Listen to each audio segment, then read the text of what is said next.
যে ভাষাতে তিনি আক্রমণ করেছেন হিন্দু ধর্মকে গন্ধা ধর্ম বলে, এবং বলছেন ওরা দাঙ্গা করতে এলে আপনারা তাড়িয়ে দেবেন। আরে হিন্দুরা কোথাও দাঙ্গা করে না। আমি যে মাটিতে দাঁড়িয়ে আছি এখানে নুপুর শর্মার একটি মন্তব্য নিয়ে এই বেথুয়া এবং নাকাশি পাড়ায় কি হয়েছিল সবাই জানে। 2022 সালে আমাকে এখানে ঢুকতে দেওয়া হয়নি, আমি ধুবুলিয়াতে সভা করেছি, পরে আবার অনুমোদন নিয়ে এখানে আমাকে সভা করতে হয়েছে।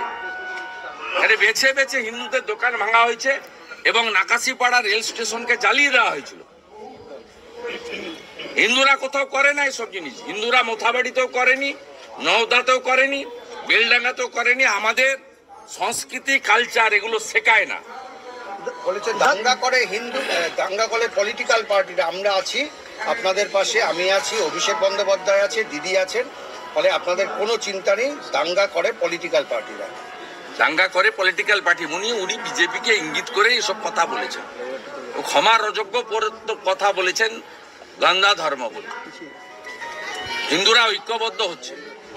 এই পার্টিটা পশ্চিমবঙ্গে আছে পুলিশের জন্য। পুলিশকে যদি নির্বাচন কমিশন নির্বাচনের সময় রাজীব কুমার মনোজ বর্মার বাহিনীর হাতে যদি শিকল লাগিয়ে দেয়, বাংলার জনগণ, হিন্দু জনগণ তারা প্রস্তুত আছেন সুদে আসলে হিসাব তুলে নেওয়ার জন্য। বলেছে সিভিকের হাতে লাঠি 12 হয়েছে, এরপরে আমরা সময় মতন ঠিক বুঝে নেব।